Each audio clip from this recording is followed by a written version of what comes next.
Salut à toutes et tous.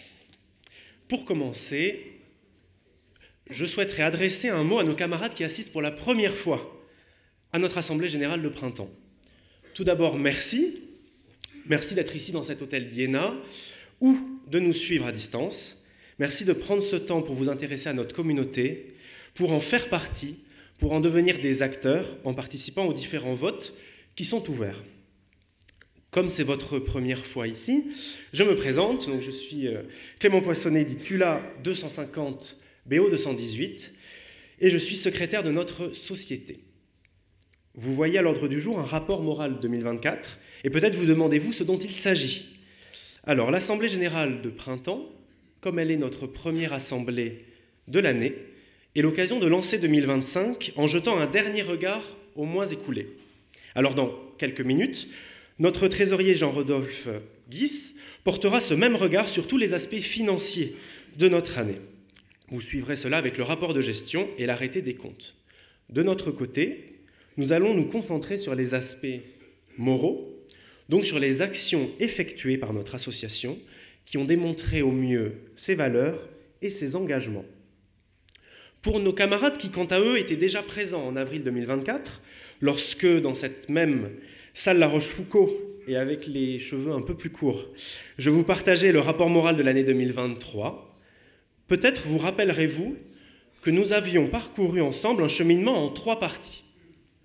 Nous avions tout d'abord parlé des missions historiques de notre association, ensuite des grands rendez-vous qui avaient marqué l'année, et enfin des défis rencontrés et des perspectives futures. Nous avions donc terminé sur des perspectives futures. Alors maintenant qu'une année est passée, je trouve logique de nous repencher dessus et de découvrir ensemble, dans un premier temps, comment nous avons progressé par rapport à ces perspectives. Ensuite, bien sûr, nous regarderons ensemble, tout comme l'année dernière, les missions historiques et nos grands rendez-vous. Première partie donc sur les défis de l'année, identifiés en 2024. Il y a un an, nous avions 3 grands défis inscrits dans le rapport moral, sur lesquels un travail avait déjà été effectué en 2023 et pour lesquels nous espérions des perspectives d'amélioration. La situation sur le campus de Lille, avec l'annulation du gala des Fignos, le début de la campagne pluriannuelle de financement des ELF et les projets de rénovation des résidences et de l'hôtel d'Iéna. Je pense que j'étais plutôt bon dans mon choix de perspective l'année dernière, car effectivement, ce sont 3 sujets qui nous ont tenus occupés au bureau pendant presque toute l'année. Que dire de la situation actuelle sur le campus lillois ? Entre tout ce qui a été dit, écrit ou pensé, restons factuels, de nouveaux éléments de tension sont apparus depuis avril dernier. Nous espérions que la mise en place d'une nouvelle direction sur le campus, plus sérieuse et plus à l'écoute des élèves, permette un retour à un état de confiance, de calme et de communication. Des investissements sur la sécurité ont été faits du côté des étudiants et un gala de rattrapage a bien eu lieu en mai 2024, ce qui était très prometteur et rassurant. Malheureusement, cet apaisement fut de courte durée. Aujourd'hui, les enquêtes administratives et judiciaires sont en cours suite à une altercation entre la directrice nommée sur le campus et les étudiants. Nous avons appris il y a 2 semaines que le directeur général de l'école ne souhaitait pas qu'un gala ait lieu dans la période à venir dans l'enceinte du campus. Dans ce contexte très contraint, notre SOS est et sera un soutien pour les étudiants de Lille. Ils sont les sociétaires de demain. Ce soutien s'affirme par exemple en étudiant avec nos jeunes Lillois les conséquences notamment financières de cette nouvelle annulation des Fignos. ELF, Evolutive Learning Factories. Nous assistons à une campagne de levée de fonds sans précédent auprès de nos sociétaires afin de doter chaque campus d'usines-écoles modernes permettant de former des gazards prêts à répondre aux attentes de l'industrie et prêts à encourager les transitions numériques, énergétiques et environnementales vitales pour l'industrie. Cette première année de collecte a permis de recueillir plus d'1,5 million d'euros de dons et de promesses de dons. Plus de 600 camarades se sont mobilisés. Grâce à cet apport, près de 30 projets ELF ont démarré. Nos jeunes, aujourd'hui dans les ateliers de nos campus, vivent cette transformation de leur enseignement et pourront vous en témoigner. Je vois quelques zags dans l'hôtel, vous pourrez leur demander tout à l'heure. Je pense qu'ils s'associeront bien volontiers au remerciement que nous pouvons faire à Alain Charmeau, notre camarade responsable de cette campagne ELF. Cette campagne ELF s'inscrit d'ailleurs dans un travail de fond plus global de reprise du pôle formation-industrie, mené par notre vice-président formation-industrie, Francis Rossignol, et qui permet de consolider nos liens avec l'école et de consolider nos échanges sur des sujets complexes tels que l'attractivité de la formation, la thématique des classements ou bien la promotion du métier de l'ingénieur. Enfin, nos résidences étudiantes et notre résidence mère, l'hôtel d'Iéna. Le projet de reprise de la gestion locative des résidences continue son cours, avec un objectif de rendre les résidences plus sûres et plus confortables pour nos jeunes camarades. Concernant Iéna, nous avons à notre ordre du jour une présentation ainsi que des résolutions sur la rénovation des locaux associatifs d'Iéna. Alors je laisserai nos camarades Raphaël Cazot et Stéphane Vachot nous en dire plus. Je ne souhaite pas leur voler la vedette, mais je tenais à mentionner leur travail intense et la qualité des propositions faites par le groupe de travail qui s'est construit autour de ce projet. Maintenant que nous avons fait ces mises à jour des dossiers ouverts en 2024, nous pouvons désormais revenir sur les missions historiques de notre société, les missions qui en sont la raison d'être depuis sa toute première Assemblée générale constitutive de 1847. Ces missions, inscrites dans nos statuts, si vous souhaitez les retrouver, sont de réunir les Gazards, de pérenniser leurs liens fraternels, de développer l'entraide et la solidarité envers les élèves et les camarades, et de soutenir notre école. Différents pôles d'action sont actifs à la SOS pour répondre à chacune de ces tâches. Le premier que nous allons évoquer est le pôle de notre vice-président communauté, Philippe Bosselu, entouré d'une équipe solide et dédiée. Cette équipe a agi pour suivre l'application de la stratégie SOS 2030, notamment en termes de fidélisation, en renforçant les relances et les alertes afin de lutter efficacement contre la négligence et de nous assurer un nombre toujours plus élevé de cotisants et de cotisantes. La bourse aux bénévoles, que vous trouverez sur notre site internet Society, est chaque jour mieux documentée afin de proposer plus de projets et de postes pour les camarades qui souhaitent s'impliquer dans la communauté mais qui n'en trouvent pas la porte d'entrée. Enfin, des actions pour un meilleur accueil et une meilleure inclusion des Gazards dans les territoires ont été mises en œuvre au niveau des groupes territoriaux. C'est l'occasion de faire un parallèle avec les actions entreprises par le Bureau des délégués de promotion, présidé par Jean-Marie Dolot, qui s'efforce d'améliorer la transmission d'informations entre notre SOS et nos DDP, ainsi que le lien intergénérationnel entre nos promotions.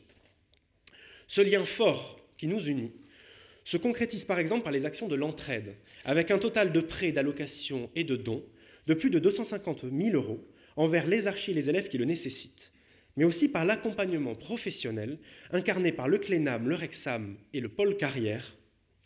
L'aboutissement de ces actions d'accompagnement est aujourd'hui la plateforme AM Jobs, un renouveau bienvenu pour aider nos camarades dans la recherche d'emploi, qui permet aux entreprises de publier des offres d'emploi ciblées, de gagner en visibilité auprès des ingénieurs Gazards et de recruter des profils spécialisés formés aux enjeux industriels et technologiques. Ces camarades qui trouveront un emploi, grâce à cette plateforme AMJobs, pourront ensuite rejoindre un groupe professionnel, ce qui me donne une transition toute trouvée pour évoquer le travail de fond entrepris par Laurent Michaud afin de donner une nouvelle impulsion au GP. Une restructuration et une redéfinition de l'ensemble de nos groupes professionnels permettent aujourd'hui plus de clarté dans le choix de son GP et plus d'attractivité pour nos camarades. Ce sera un des sujets à suivre pour l'année à venir. Enfin, je clôture cette partie sur les missions historiques de notre association en évoquant les actions du pôle Projet International RSO. Notre vice-présidente Projet International RSO, Pascale Morin, a depuis son élection mené la voie vers une SOS plus durable, plus impactante, plus en accord avec notre identité de leader des industries responsables. Cela s'est démontré par notre engagement sur la durée dans le parcours industrie de la CEC, Convention des entreprises pour le climat, pilotée par Raphaël Zaccardi, et qui a mobilisé de nombreux Gazards, dirigeants et dirigeantes d'entreprises dans 6 sessions de formation pour devenir acteurs des transitions au sein de leur entreprise. Toujours dans le cadre des actions RSO, la signature de la charte de la mixité grandes écoles au féminin par la SOS en octobre dernier a inscrit des engagements forts en termes de gouvernance mixte de nos instances, de lutte contre les stéréotypes et de lutte contre les violences sexuelles et sexistes. C'est une lutte qui se fait dès l'accompagnement des élèves sur les campus et qui se retrouve dans le travail fourni par l'ensemble de l'équipe des DSC menée par notre camarade Marc Julien. Les DSC veillent à la mise en place de programmes pour soutenir la santé étudiante et le bien-être étudiant, et veillent sur la discipline imposée à nos camarades lors d'événements sur les campus. Plus que toute autre valeur inscrite dans notre Carn Strads, l'exemplarité est indispensable lorsque nous, archi, revenons dans l'État Bains. Troisième et dernière partie, les grands rendez-vous, les moments qu'il ne fallait pas manquer. Tout d'abord, je souhaiterais mentionner les actions du Bureau des jeunes promotions. Tout d'abord parce que j'en fais partie, et puis parce que ce sont parfois les actions qui ont le plus d'écho auprès des PG sur les campus, qui permettent de leur faire découvrir la sauce et leur donner envie de s'y investir, comme lors de l'accueil P3, organisé ici à Iéna, lors duquel nos étudiants en 3e année ont pu découvrir cet hôtel, ont pu découvrir nos projets, nos services, en buvant les paroles d'Aurélien Herbert et en buvant quelques coupes de champagne offertes à l'occasion. Dans cette même idée de partage et de mise en avant de notre sauce auprès de nos plus jeunes, le ravivage de la flamme. Le ravivage de la flamme a été, comme chaque année, une cérémonie forte pour nous réunir sous l'Arc de Triomphe et pour expliquer la sauce aux étudiants mobilisés. Et comme une flamme en allume une autre, petit mot pour la flamme olympique qui est passée en 2024 et qui s'est attardée sur le campus d'Aix-en-Provence pour marquer les grandes UAI de la flamme. Enfin, si nous parlons des moments qu'il ne fallait pas manquer, il est incontestable que l'élection de notre nouveau président Stéphane Gors a été un moment fort de 2024 et un tournant pour faire du rayonnement un élément clé et déterminant de notre image et de l'application de notre stratégie. Premier élément de rayonnement, l'Observatoire Arts et Métiers des industries responsables. C'est une analyse approfondie des perceptions des Gazards et des Français sur les défis et sur l'avenir de l'industrie dans notre pays. Cet outil inédit a été conçu pour fournir une grille d'analyse précise afin d'aider les acteurs à anticiper les défis, à identifier des solutions pour relancer l'industrie française. Et ces résultats complets ont été dévoilés lors de la semaine de l'industrie. Ils présentaient une vision complète et contrastée des industries en France. Une grande majorité des Français reconnaissent l'importance stratégique de l'industrie et la considèrent comme un secteur d'avenir. Pourtant, ils y voient aussi un secteur en déclin et en décrochage par rapport à ses voisins européens. La sonnette d'alarme était donc tirée, notre responsabilité engagée. Pour finir ce rapport moral, il me reste encore un événement à couvrir, et je pense pouvoir dire que nous avons répondu présent aux défis soulevés par l'Observatoire Arts et Métiers des industries responsables, que nous avons fait un premier pas décisif vers une réconciliation entre les Français et leur industrie. Les journées usines ouvertes, organisées pendant quasiment toute l'année 2024, ont éclaté au grand jour les 4 et 5 avril derniers. Plus de 200 usines ont ouvert leurs portes gratuitement dans toute la France. Nous avons bénéficié des participations de 2 ministres, d'une couverture médiatique sans précédent. Nous avons pu créer des liens solides avec des partenaires majeurs de la réindustrialisation française et surtout, plus de 20 000 visiteurs ont fait le déplacement. Scolaires, familles, passionnés, curieux, 20 000 visiteurs ont franchi les portes des usines ouvertes par cet événement et ont pu échanger et découvrir des savoir-faire, des innovations, des technologies modernes et responsables. Alors pour tout cela, merci. Merci à l'équipe organisatrice. Merci à tous les Gazards qui se sont mobilisés en région pour ouvrir ces usines. Vous avez réussi ce pari fou d'unir ces 20 000 visiteurs et ces 200 usines, d'unir les plus jeunes collégiens et les professionnels les plus expérimentés, d'unir les Français et leur industrie, en soi, d'unir pour agir. Et vous nous avez très certainement rendus fiers d'être Gazards. Je vous remercie de votre attention. Je suis disponible pour toute question avant de retourner auprès d'Albin Cantalupo, notre délégué général, et de prendre le compte-rendu de notre Assemblée générale. Merci.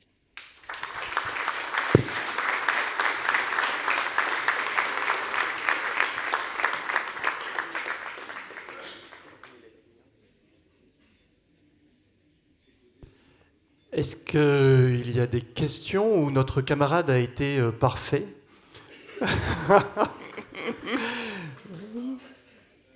S'il n'y a pas de questions, je vous propose de passer à la résolution. Stéphane.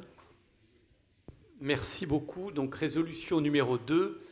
L'Assemblée générale, réunie en sa séance du 26 avril 2025, et après en avoir délibéré, approuve le rapport moral 2024.